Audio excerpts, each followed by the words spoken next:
पश्चिम Asia में बढ़ते तनाव, बदलते वैश्विक समीकरण और तकनीकी क्रांति के दौर में भारत के प्रधानमंत्री नरेंद्र मोदी का 25 से 26 फरवरी को होने वाला इजरायल दौरा कई मायनों में बेहद अहम माना जा रहा है।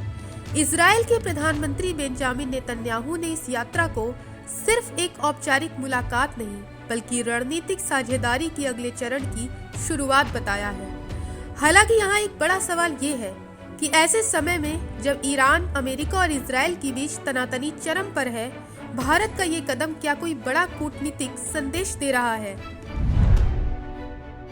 दरअसल भारत और इजरायल के रिश्ते पिछले कुछ वर्षों में तेजी से मजबूत हुए हैं। रक्षा, कृषि, जल प्रबंधन और साइबर सुरक्षा जैसे क्षेत्रों में दोनों देशों ने भरोसेमंद सहयोग विकसित किया है।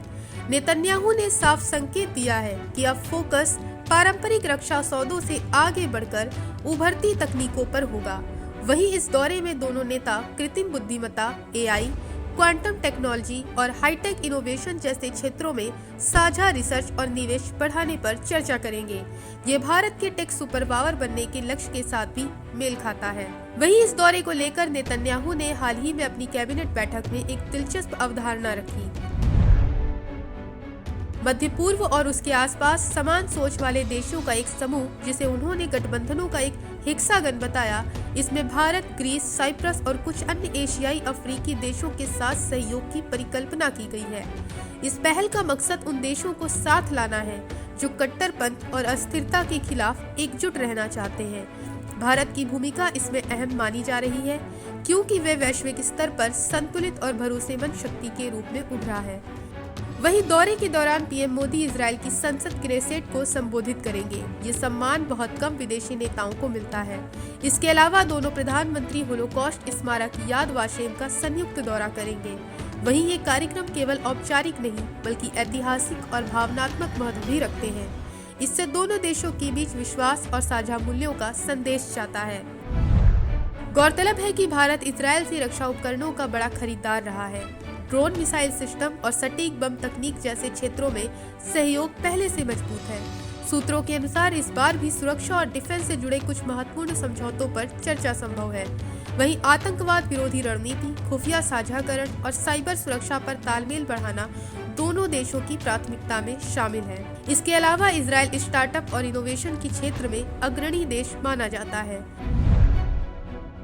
यरूशलेम में होने वाले इनोवेशन कार्यक्रम में दोनों देशों की टेक कंपनियां और शोध संस्थान भाग लेंगे, जिससे भारत में इजरायली निवेश और संयुक्त प्रोजेक्ट्स को नई गति मिल सकती है।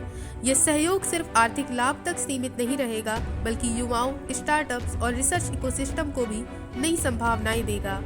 आपको बता दें कि नेतन्याहू ने कई बार पीएम मोदी को अपना करीबी मित्र बताया है। दोनों नेताओं की व्यक्तिगत समझ और संवाद ने द्विपक्षीय रिश्तों को नई ऊंचाई दी है। वहीं 2017 की ऐतिहासिक यात्रा के बाद ये दौरा रिश्तों की निरंतरता और मजबूती का संकेत माना जा रहा है।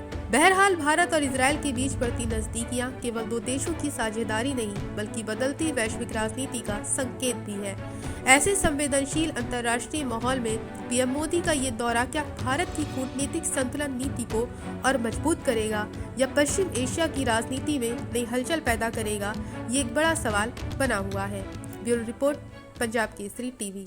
हमसे जुड़े रहने के लिए हमारे YouTube चैनल को सब्सक्राइब करें और नई वीडियो की नोटिफिकेशन के लिए बेल आइकॉन को दबाएं।